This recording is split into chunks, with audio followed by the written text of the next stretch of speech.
అమ్మా బంగారు తల్లి, మీరు బయటికి వెళ్ళినప్పుడు చున్నీ వేసుకోవడం మాత్రం అసలు మర్చిపోకండి అమ్మా. ఎందుకు తెలుసా, ఇప్పుడున్న సమాజంలో ఆకలి తీర్చే ఆ భాగాన్ని కూడా ఆశతో చూస్తున్నారు. సో ప్లీజ్ చున్నీ వేసుకోవడం మాత్రం అస్సలు మర్చిపోకండి. మొన్న ప్రశాంతంగా పడుకున్న నేను ఒక్కసారిగా 1 year బ్యాక్ నేను డ్రాఫ్ట్ లో పెట్టి వదిలేసిన ఒక మూవీ నట్షల్ గుర్తొచ్చింది. వెంటనే ఎన్నో కష్టాలు పడి ఆ డ్రాఫ్ట్ లో ఉన్న ఆ మూవీ నట్షల్ ని కంప్లీట్ చేసి మరి మీకోసం అప్లోడ్ చేస్తున్నాను. ఓపెన్ చేస్తే ఈ నిబ్బిల వల్ల మన ఫ్యూచర్ ఎలాగో డిస్ట్రాయ్ అయిపోతుందని మన జేమ్స్ కామెరాన్ మామ ముందే ప్రిడిక్ట్ చేయడంతో థానోస్ లాగా ఆ పీపుల్ని డిస్ట్రాయ్ చేయకోకుండా సైంటిస్ట్ లాగా ఆలోచించి పాండోరాని కనుక్కుంటాడు. అంత బాగుంటుందండి? బాగుంటుంది సార్, బ్రహ్మాండంగా ఉంటుందండి. కానీ పాండోరాని కనుక్కున్న తర్వాత తెలుస్తుంది అక్కడ దొరికే ఒక రాయి ఇక్కడ దొరికే 100 రెట్లు బంగారం కంటే ఇంపార్టెంట్ అని.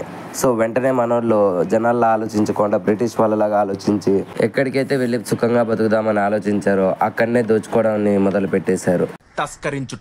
సో పాండోరాని దోచుకోవడానికి ఒక మాస్టర్ ప్లాన్ వేసి మన ఎర్త్ నుంచి కొంతమందిని అక్కడికి పంపిస్తారు. అండ్ వాళ్ళే RDA కంపెనీ. చూసారా సార్ ఈ డబుల్ యాక్షన్? గాడ్లా చూసుకోవాల్సిన నన్నే గాడు గీడు అని మాట్లాడి నేను కనపడగానే గురువు గారు అని పిలుస్తాడు. ఇలాంటివి చూసినప్పుడే మన కల్కిలో కమల్ హాసన్ గారు చెప్పిన డైలాగ్ గుర్తొస్తుంది. ఎన్ని యుగాలైనా ఎన్ని అవకాశాలు ఇచ్చినా మనిషి మారలేడు. ఇంకా పాండోరా గురించి వదిలేసి మన హీరో గురించి చెప్పాలంటే మన హీరో పేరు జాక్ సులీ. మనోడు ఒక దరిద్రుడు. అండ్ ఈ దరిద్రానికి గురించి ఒక ఎక్స్ప్లెనేషన్ ఇవ్వాలంటే చదువు రాదు, టాలెంట్ లేదు, నడవడానికి కాళ్ళు కూడా ఉండవు. నీలాంటి దరిద్రపు కొట్టి విధం నేను ఎక్కడ చూడలేదురా. అండ్ ఇంత దురదృష్టంలో బతుకుతున్న వీడి లైఫ్ లోకి ఒక అదృష్టం వస్తుంది. అది వీడి బ్రదర్ చావు. అండ్ వీడి బ్రదర్ వీడిలాగా అన్టాలెంటెడ్ ప్రొఫెషనల్ అయితే కాదు, వీడు పక్కా ప్రొఫెషనల్, మంచోడు, మంచి టాలెంటెడ్, అన్ని టాలెంట్లు ఉన్నాయి, ప్లస్ సైంటిస్ట్ కూడా. బట్ ఏం చేస్తాం, కాలం కాటు వేయడంతో రాధికా చేతిలో చచ్చిన మన టిల్లు లాగా వీడు కూడా ఒక ఇన్సిడెంట్స్ లో చచ్చిపోతాడు. సో ఇద్దరు ట్విన్స్ అవడంతో ఇద్దరు DNA మ్యాచ్ అవడంతో మనోళ్ళు వీనికి without information and without checkup and without any kind of interview చేయకోకుండానే మనోని సెలెక్ట్ చేస్తారు. అలా మన హీరో గడు పాండోరాకు వెళ్ళిన తర్వాత తెలుస్తుంది ఇక్కడ ఎలాగైతే కరోనా వచ్చినప్పుడు మాస్కులు వాడాలో అక్కడ కూడా అలాగే మాస్క్ లేకుంటే క్షణకాలంలో మన ఫస్ట్ బ్రీత్ కాస్త లాస్ట్ బ్రీత్ అవుతుంది. అంటే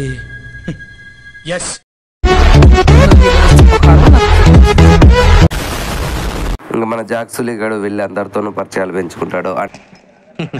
I'm Gajala from Washington DC, CEO Sonic Solutions. I'm Venki Sitampeta from Vizag. అక్కడే మనకు మెయిన్ విలన్ గడు కల్పిస్తాడు. అండ్ వీడి పేరే కర్నల్ రోస్. అండ్ మన జేక్ సులీ గడు కూడా వెళ్ళి తను పనిచేసే వాళ్ళని వెళ్ళి కలవడంతో వాళ్ళు కూడా వీడిని ఒక రికమెండేషన్ పర్సన్, అసలు ఏం ఇంటర్వ్యూ అటెండ్ చేయకుండా జాబ్ తెచ్చి వాళ్ళ పక్కన కూర్చుంటే మెరిట్ స్టూడెంట్స్ ఎలా బిహేవ్ చేస్తారో అలాగే బిహేవ్ చేస్తారు. ఎనీహో అన్ని మంచిగా జరిగాయి. మనోడు సైంటిస్ట్ లో అబ్జర్వేషన్ లో ఫస్ట్ క్లాస్ లో పాస్ అవడంతో మనోడి బాడీని అవతార్ ఒక్క మైండ్ తో కన్వర్ట్ చేసి మనోడికి ప్రాణం పోస్తారు అవతార్ బాడీలో. ఇంకా కాళ్ళు వచ్చిన మనోడు శంకర్ దాదా MBBS సినిమాలో మాదిరి అన్ని విషయాలు చేద్దామని ట్రై చేస్తారు. బట్ కొన్ని వర్తిస్తాయి. వెంటనే పాండోరాకి టైం ట్రావెల్ కాకోకుండా వెళ్ళి టూరిజం చేయరా అని బయటికి నూపుతారు. టూరిజంకి వెళ్ళిన మన జాక్ సులీ గడికి ఫస్ట్కే గుర్రానికి దయ్యానికి క్రాసింగ్ చేస్తే పుట్టినట్లు ఒక వింత జీవి కనపడుతుంది. అండ్ అది వీళ్ళపైన అటాక్ చేయడంతో అందరూ విడిపోతారు. మన జాక్ సులీ గడు ఎన్నో ఒకసార్లు కష్టాలు పడుకుంటూ వెళ్ళి the Avatar the way of water టైటిల్లో పడిపోతాడు. అండ్ అలా చిన్నగా తప్పించుకుంటూ వెళ్ళి మనోడు ఒక అమ్మాయిని చూస్తాడు. అండ్ ఆ అమ్మాయే మన హీరోయిన్ నేట్రీ. మనోడికి ఏం నచ్చిందో తెలియదు కానీ ఆ అమ్మాయిలో వీడికి మాత్రం చాలా బాగా నచ్చింది. అండ్ ఆ అమ్మాయి వీడికి ఎలా నచ్చిందో ఏమిటండి మీరు మాట్లాడేది? అండ్ జేక్ సులీ గారిని చూసి ఆ నేట్రీ కూడా ఫ్లాట్ అయిపోతుంది. అంతమంది ఫ్లాట్ అవ్వడానికి వీడిలో ఏముందో నాకైతే అర్థం కావడం లేదు. యాజ్ యూజువల్ గా బల్లికి అలా బ్లూ కలర్ డామిక్స్ పౌడర్ పూస్తే ఉన్నట్లుంటాడు అవతార్ గడు. బట్ అందరికీ నచ్చేస్తాడు. అదేంటో నేట్రీ వెళ్ళి జాక్ సులీ గారిని వాళ్ళ ఫ్యామిలీ వాళ్ళకి పరిచయం చేస్తాడు. దట్టు తను పెళ్లి చేసుకోబోయే హస్బెండ్ కూడా. సరేలే, ఎన్నెన్నో అనుకుంటాం, అన్ని జరుగుతాయి ఏమిటి? నేట్రీ వాళ్ళ నాన్నగారు జేక్ సులీ గారి వాళ్ళ మామగారు వీడిని మనలో కలుపుకోండి, వీడికి మన విధానాలు పద్ధతులు నేర్పించండి, ఇక్కడ నుంచి వీడు మనోడు అని చెప్పడంతో నేట్రీ వెళ్ళి అందరికీ పరిచయం చేసి వీడికి అన్ని విద్యలు నేర్పిస్తారు. ఇట్లా మన తెలుగు సినిమాల్లో మామగారులు కూడా ఉంటే మనకు చాలా మేలు. ముఖ్యంగా ఆశకైతే చాలా మేలని నా ఉద్దేశం. ఇప్పుడు ఎలా ఉంది? ఎందుకు మాస్టారు మాటిమాటికి అడుగుతారు? నాకు మాత్రం ఏం తెలుసు. చిన్న చిత్క విద్యలు నేర్చుకుంటే వాడిని గబ్బిలం మీదకి వెళ్ళి డ్రాగన్ మీద డ్రైవ్ చేయరా అన్నట్లు పంపిస్తారు. మనోడు కూడా లిటిల్ బిట్ ట్రై చేస్తాడు. బట్ ఫస్ట్లో వర్కౌట్ కాదు. ఎనీ హౌ హీరో కాబట్టి ఎలాగో వర్కౌట్ చేసేస్తారు. అన్ని విద్యలు నేర్చుకుంటున్న మన జేక్ సుల్లిగాడు ప్రేమ అనే విద్యను కూడా నేత్రి పైన ఉపయోగించడంతో ఇద్దరు ప్రేమలో పడిపోతాడు. కానీ ఏం చేస్తాం, నేత్రి ఫ్యూచర్ హస్బెండ్ అదంతా చూస్తూ ఏం చేయలేని పరిస్థితిలో ఉంటాడు. ఎలా అయితే మన తెలుగు సినిమాల్లో సైడ్ యాక్టర్గా మిగిలిపోతాడో అలా మిగిలిపోతాడు. అలా ఒకరోజు వీళ్ళిద్దరూ ప్రేమలో ముగిలిపోయి ఉప్పెన సినిమాలో జలపాతం సాంగ్కి రిహార్సల్స్ వేస్తూ ఉండగా అక్కడికి మన కర్నల్ గాడు వచ్చి ఆ విలేజ్ని డిస్ట్రాయ్ చేయడానికి ప్రయత్నిస్తాడు. బట్ మనోడు కోపంతో వెళ్ళి రాయితో కొట్టడంతో ఆ ఇంజన్కు ఉండే కెమెరా పగిలిపోతుంది. బట్ ఆ కెమెరాలో మనోడు ఫేస్ కట్ మాత్రం దొరికిపోతుంది. ఇంకా వెంటనే మన కర్నన్ గారికి ఎక్కడ మండాలో అక్కడికి మండి వెళ్ళి అవతార్ బాడీకి వీడి మైండ్ ట్రాన్స్ఫర్ ఎక్కడైతే జరుగుతుందో అక్కడికి వెళ్ళి మనోడిని బయటికి లాగి కుక్కను కొట్టినట్లు కొడతాడు. దెబ్బలు తిన మన జేక్ సుల్లిగాడు కనీసం ఆ ప్రాంతాన్ని కాపాడాను అని ఫీల్ అయ్యే లోపలే మన కర్నన్ గాడు లే ఎదవా నువ్వు కొట్టిండేది కెమెరా రా గన్నుని కాదు అని చెప్పి వాడి కళ్ళ ముందరే మొత్తం ఆ పాండవరాన్ని సగం డిస్ట్రాయ్ చేస్తాడు. అది చూసిన మన జేక్ సుల్లిగాడు బాధపడతాడు. నేత్రి బాధతో జేక్ సుల్లిగాడి అవతార్ బాడీని వదిలేసి తరలి వెళ్ళిపోతుంది. ఎలా అయితే వలస బాధితులు పక్కనకి వెళ్తారో అలా అన్నమాట.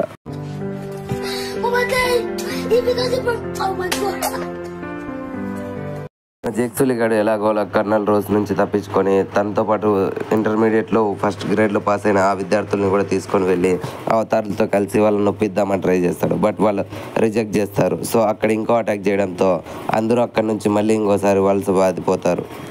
బట్ ఈసారి ప్రాసెస్లో మన నేత్రి తండ్రి గారు అండ్ తన హస్బెండ్ అండ్ తన మమ్మీ ముగ్గురు చచ్చిపోతారు అక్కడే. అదంతా అక్కడే ఉండి చూసిన మన నేత్రి జేక్ సుల్లిగాడిని అసహ్యం చేసుకొని నువ్వు ఇక్కడ నుంచి వెళ్ళిపోరా అని వాడిని తరిమి కొడుతుంది. మనవాడు కూడా బాధలో అక్కడి నుంచి వెళ్ళిపోయి ఈసారి పెద్ద ఎర్ర డ్రాగన్ ఎత్తుకొని వస్తాడు. అండ్ ఇది ఎర్ర డ్రాగన్ నుంచి బ్లూ డ్రాగన్ నుంచి గద్దలు ఇట్లాంటి క్రాస్ బ్రీడ్స్ అన్ని మన అవతార్ మామ జేమ్స్ కెమెరాన్ గారికి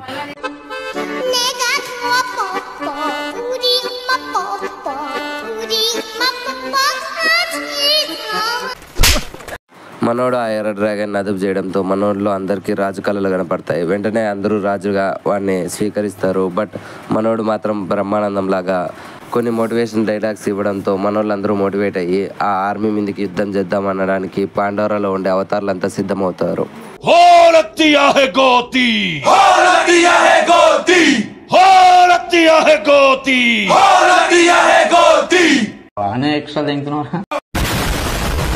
ఎలాగో ఎన్నో కష్టాలు పడి ఎన్నో వింత జీవుల యొక్క సాయంతో మన జేక్ సుల్లిగాడు ఆ యుద్ధంలో బయటపడి రాజు అయిపోతాడు.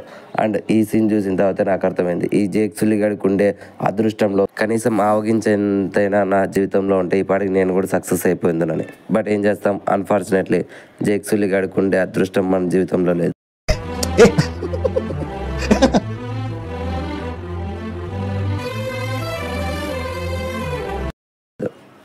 యుద్ధంలో గెలిచిన మా జేక్ సుల్లిగాడు ఈ ప్రపంచం అందరిది, ఉండాలనుకుంటే వాళ్ళు ఉండొచ్చు, నచ్చని వాళ్ళు పారిపోవచ్చు అని చెప్పి ఉండే కొంతమంది జనాలను ఉన్నించుకొని కొంతమందిని తరిమేస్తాడు. అండ్ మన జేక్ సుల్లిగాడు డిసైడ్ అయిపోతాడు ఇంకా ఈ తొక్కలో బాడి మనకు అవసరం లేదు, అవతార్ ఉంటే మనమే పెద్ద సూపర్ హీరో, ఒక కింగ్డమ్ ని రూల్ చేయొచ్చని తెలివిగా అవతార్ గా షిఫ్ట్ అయిపోతాడు. అండ్ ఇక్కడతో మూవీ అయిపోతుంది friends. So that's all this video guys. ఈ వీడియో మీకు నచ్చినట్లయితే 50 likes గుద్దిపారదంగండి మామ. అండ్ అలాగే అవతార్ పార్ట్ 2 నట్షల్ కావాలనుకునే వాళ్ళు ఒక 50 members అవతార్ పార్ట్ 2 నట్షల్ అని కామెంట్ చేయండి. కామెంట్ సెక్షన్ అంతా నిండిపోవాలి. అండ్ నెక్స్ట్ వీడియోస్ త్వరగానే వస్తాయి. అంతవరకు మన ఛానల్లో మిగిలిన నట్షల్ వీడియోస్ చూసేసేయండి. అండ్ నట్షల్స్ నచ్చిన వాళ్ళు మన ఛానల్ కంటెంట్ కూడా విజిట్ చేసి మీకు జెన్యూన్గా నచ్చితే ఖచ్చితంగా సబ్స్క్రైబ్ చేసుకొని సపోర్ట్ చేయడం మర్చిపోకండి.